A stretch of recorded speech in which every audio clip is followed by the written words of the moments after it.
Problems, परेशानियाँ, दुख, तकलीफ़ें, टेंशन, स्ट्रेस, इन सभी चीज़ों से हमारी लाइफ, हमारा डेली का रूटीन भर चुका है।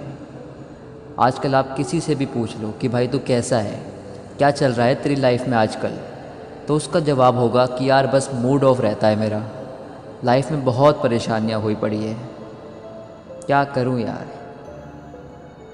सच में आजकल लोग इस कदर दुखी रहने लग गए हैं कि उन्हें समझ ही नहीं आता कि आखिर किया क्या जाए। एक बार की बात है, एक बंदा किसी सुनसान सड़क पर से अपनी गाड़ी में जा रहा होता है जहाँ दूर दूर तक कोई नज़र नहीं आता है। फिर चलते चलते उसकी गाड़ी एक ब्रिज के ऊपर से जाने लगी। उस वक्त उस बंदे को ऐसा एहसास हुआ कि गाड़ी का कोई टायर पंचर हो चुका है। उसने गाड़ी से उतर कर देखा तो सच में एक टायर पंचर हो गया था।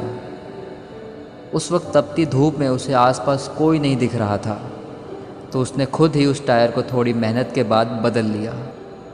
मगर इस दौरान गाड़ी के टायर में लगे चारों नट बोल्ट ब्रिज से नीचे नदी में जा गिरे। तब उस वक्त वो और भी हैरान हो गया और सोचने लगा कि किस मुसीबत में फंस गया है। अब वो खूब परेशान हो गया था और इधर उधर मदद के लिए किसी को ढूंढने लगा।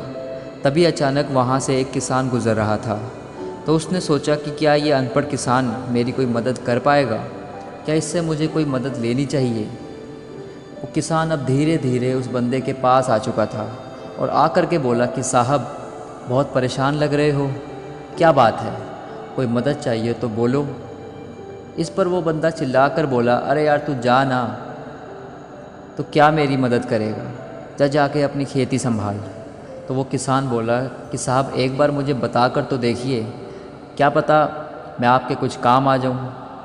तब उस बंदे ने उस किसान को अपनी सारी परेशानी बता दी।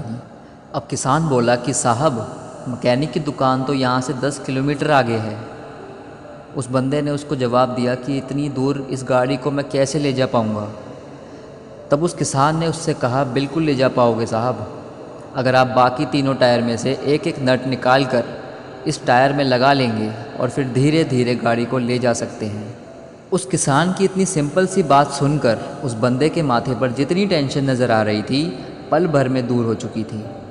फिर उसने उस किसान से कहा कि ये ख्याल तो मुझे आया ही नहीं, मगर तुम्हारे पास कैसे आ गया। उस किसान ने बहुत ही सरलता से कहा कि जब आप प्रॉब्लम में थे तब आपको सिर्फ अपनी प्रॉब्लम के सिवा कुछ नज़र नहीं आ रहा था और मैं एकदम रिलैक्स्ड फॉर्म में था, तो इसीलिए इसका सॉल्यूशन मैंने मिनटों में निकाल लिया। तो दोस्तों, कुछ ऐसा ही हमारे साथ भी होता है। जब हम किसी परेशानी में होते हैं तब हमें उस परेशानी के सिवा और कुछ भी नज़र नहीं आता है, बल्कि हमें उस वक्त अपने मन को शांत करके उस परेशानी के हल के बारे में सोचना चाहिए। अभी आपको तय करना है कि आप एक प्रॉब्लम ओरिएंटेड पर्सन बनना चाहते हो जो हर दम उदास होकर बस अपनी किस्मत को दोष देता रहता है, या फिर एक सॉल्यूशन ओरिएंटेड पर्सन बनना चाहते हो जो कोई भी परेशानी आने पर दुखी होने के बजाय एक अच्छा खासा समाधान निकालता है और उस पर वर्क करता है।